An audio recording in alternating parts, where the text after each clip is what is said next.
Hai semuanya, internet telah menjadi bagian tak terpisahkan dari kehidupan kita. Setiap kali kita membuka aplikasi atau mengakses website, kita berinteraksi dengan banyak teknologi yang bekerja di balik layar.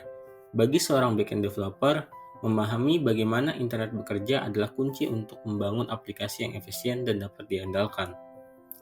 Yuk kita cari tahu bagaimana peran internet dalam backend development. Sebelum kita bahas lebih jauh, gue pengen disclaimer bahwa video ini dibuat berdasarkan pengetahuan yang gue pelajari sejauh ini. Jika terdapat ketidaksempurnaan, mohon bantuannya untuk dikoreksi.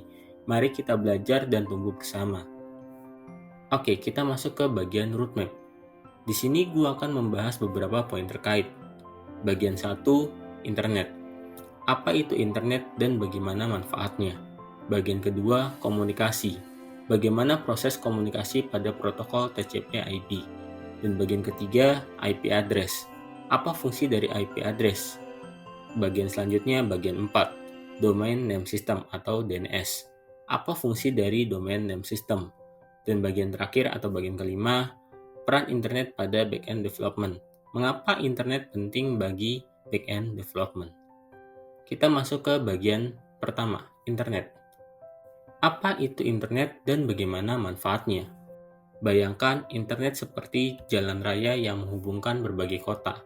Setiap data yang kita kirim atau terima melalui internet adalah seperti kendaraan bergerak di jalan tersebut menuju destinasi yang berbeda-beda.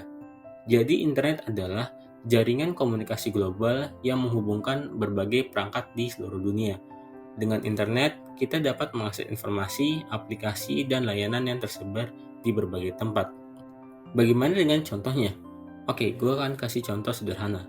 Contoh sederhananya yang mungkin sering kamu lakukan adalah mengakses situs web menggunakan browser atau mengirim email melalui server email. Keduanya merupakan aktivitas yang memanfaatkan infrastruktur internet untuk menghubungkan perangkat satu sama perangkat lainnya. Kita masuk ke bagian kedua, komunikasi. Bagaimana proses komunikasi pada protokol TCP/IP? Di balik setiap komunikasi internet ada protokol TCP/IP yang bekerja. Bayangkan TCP itu seperti pengemudi yang memastikan barang sampai dengan aman dan dalam urutan yang benar. Sedangkan IP atau Internet Protocol adalah alamat tujuan yang memastikan barang tersebut sampai ke tempat yang tepat. Jadi, TCP/IP merupakan sekumpulan protokol yang digunakan untuk mentransfer data antar perangkat melalui internet. TCP atau Transmission Control Protocol bertanggung jawab untuk memastikan data dikirim dengan aman. Sementara IP atau Internet Protocol mengatur pengalamatan dan pengiriman data ke tujuan yang tepat. Bagaimana dengan contohnya? Oke, gue akan kasih contoh sederhana.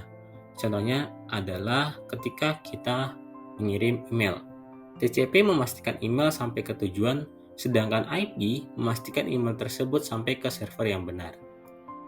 Kita masuk ke bagian ketiga, IP address. Apa fungsi dari IP address? Setiap perangkat yang terhubung ke internet memiliki alamat yang unik yang kita sebut IP address.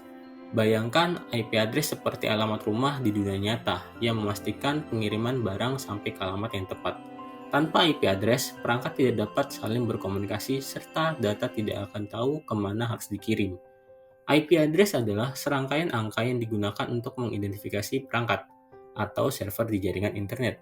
Ada dua jenis IP address, yaitu IPv4 dan juga IPv6. Bagaimana dengan contohnya? Contohnya, ketika kamu mengirim email, server pengirim menggunakan IP address untuk mengirimkan email ke server penerima yang benar.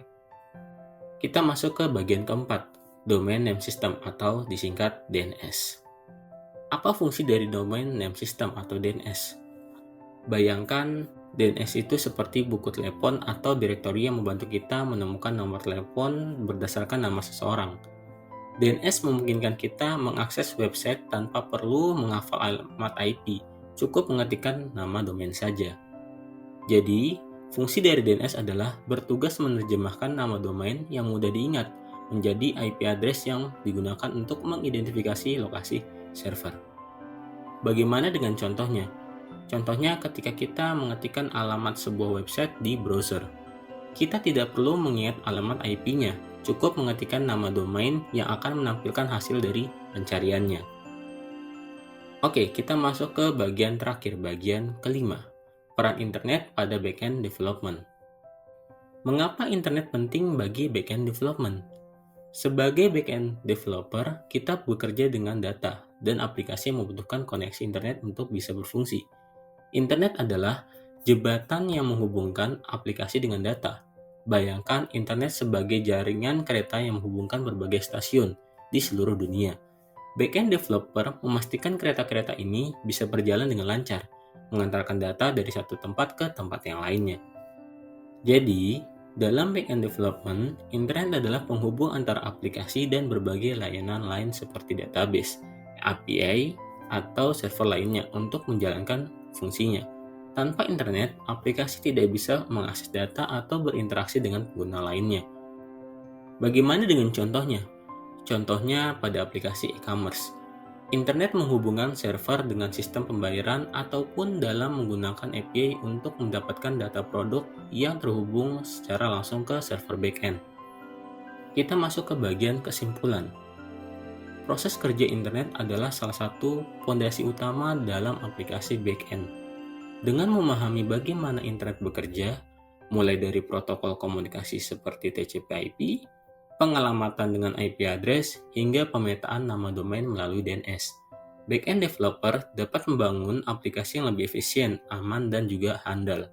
Internet tidak hanya menghubungkan perangkat, tetapi juga memungkinkan sistem backend berinteraksi dengan pengguna dan layanan eksternal, menjadikannya esensial dalam pengembangan aplikasi.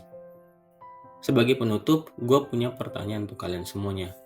Sekarang, kita sudah tahu bagaimana internet bekerja dalam aplikasi backend dari protokol komunikasi hingga DNS. Jadi sudah siapkah kamu membangun aplikasi yang lebih efisien dengan pemahaman ini? Apa langkah pertama yang akan kamu ambil untuk mengoptimalkan aplikasi backend kamu? Terima kasih sudah menonton sampai akhir. Kalau kalian ingin sharing dan belajar lebih banyak atau punya pertanyaan, bisa cek media sosial gua di Instagram, YouTube, atau TikTok, atau langsung lihat di deskripsi channel ini. Semoga video ini bermanfaat, dan jika terdapat kekurangan, gua memohon maaf. Jangan lupa untuk jadi lebih baik dari waktu ke waktu. Ingat, script is art. Menyusun kode menjadi sebuah aplikasi adalah bagian dari seni. Sampai jumpa di kesempatan berikutnya. Adios.